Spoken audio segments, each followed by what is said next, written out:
নেতাজি সুভাষচন্দ্র বসু এই কংগ্রেস অফিস উদ্বোধন করতে, আমাদের পাড়াতেই কংগ্রেস অফিস উদ্বোধন করতে এসেছিলেন 1928 সালে, এবং রাত্রিবাস করেছিলেন আমার ঠাকুরদা বিখ্যাত বিপ্লবী শরৎরঞ্জন চট্টোপাধ্যায়ের ঘরে। রাত্রিবেলা ছিলেন, রাতে খাওয়া দাওয়া করেছিলেন, এবং শুনেছি যে আমার বাবার ঠাকুমা তাকে 52 রকম পদ দিয়ে খাইয়েছিলেন।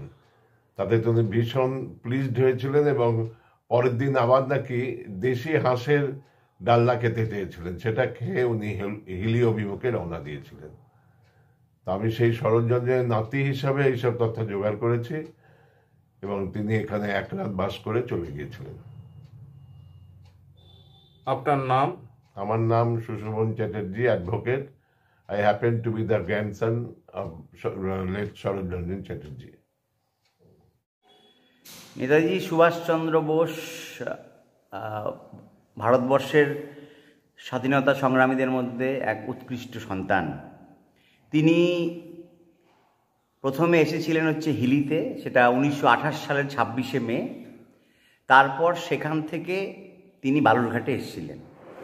বালুরঘাটে তার বেশ কিছু স্মৃতি আছে, এবং বিশেষত দিনাজপুর অঞ্চলে তার অনেক স্মৃতি জড়িয়ে আছে, এপার দিনাজপুর এবং ওপার দিনাজপুর। তিনি বালুরঘাটে এসে চ্যাটার্জি বাড়িতে এক রাত তিনি ছিলেন, এবং সেখানে কিছু আলাপ আলোচনা হয়, এবং তারপরে তিনি পরবর্তী সময়ে এখানকার নেতা নেত্রীদের সাথে বসে তিনি আলাপ আলোচনা করেন, এবং তিনি পরবর্তীকালে ফিরে যান। কিন্তু মূল বিষয় হলো যে তার যে মূল আগমন, সেই আগমনটা হিলি কেন্দ্রিক।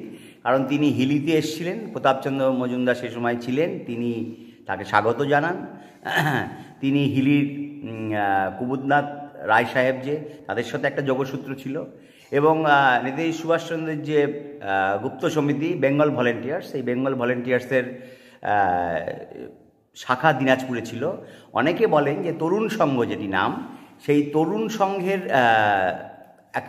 প্রকৃতপক্ষে তরুণ সংঘ বকলমে বেঙ্গল ভলেন্টিয়ার্সের কিছু কিছু কাজ তারা কিন্তু করতো গোপনে, এবং সেই জন্য তরুণ সংঘের উপর ব্রিটিশ যারা গোয়েন্দা ছিল তাদের কিন্তু তীক্ষ্ণ নজর ছিল। এই সময় যে হিলিতে যারা এই স্বাধীনতা সংগ্রামের আন্দোলন এবং তথাপি এই বেঙ্গল ভলেন্টিয়ার্সের কর্মধারাকে এগিয়ে নিয়ে গিয়েছিলেন, তাদের মধ্যে অন্যতম ছিলেন পঞ্চানন চট্টরাজ, ছিলেন শ্রীধর সাহা এবং মাধবচন্দ্র রায়।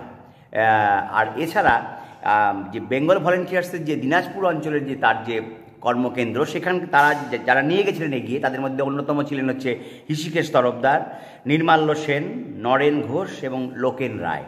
তো সুতরাং দিনাজপুর, নেতাজি এবং হিলি এবং বালুরঘাটের সঙ্গে সম্পর্ক, এই নিয়ে নেতাজির একটা মস্ত বড় অধ্যায় এই অঞ্চলে রয়েছে। এবং নেতাজি এমন একটা মানুষ ছিলেন, তিনি সবার কাছে তিনি জনপ্রিয় ছিলেন, এবং নেতাজি একমাত্র মানুষ যিনি নিজস্ব উদ্যোগে একটা সেনাবাহিনী তৈরি করেছিলেন।